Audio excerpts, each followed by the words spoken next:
Mahakama ilisitisha mgomo kwa kusema kuwa tunafaa kuoffer kile wanaita minimum basic service.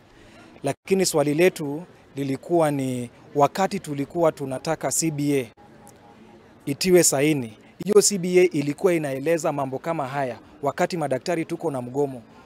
What are the minimum clinical services that patients can receive? Kwa hivyo nitarudia kwa kusema huu mgomo ambao tuko ni serikali imechangia pakubwa kwa hii shida ambayo tuko nao saa hii. Wakati tuliwaambia hii shida tunaweza suluhisha hivi na hivi, hawataki kusikia.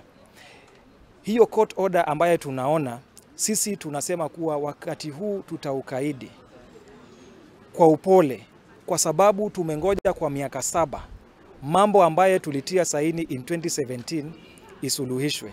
Lakini tunaona serikali zinakuja, wanapiga kampeni, wanapiga siasa, lakini kifika wakati ya essential worker wanasema hapana, ngoja hao wakileta nyef tunawafinya.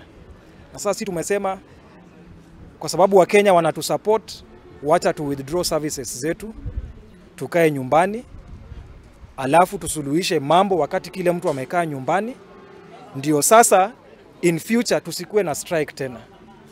Tumeona iko nchi kama Canada wamechapisha kwa gazeti kuwa madaktari wana complain wapunguze ile idadi ya pesa wanalipwa, wapeleke madaktari wafanye kazi ng'ambo, kwa sababu wamefikisha ile kiwango ya healthcare ambaye wanataka.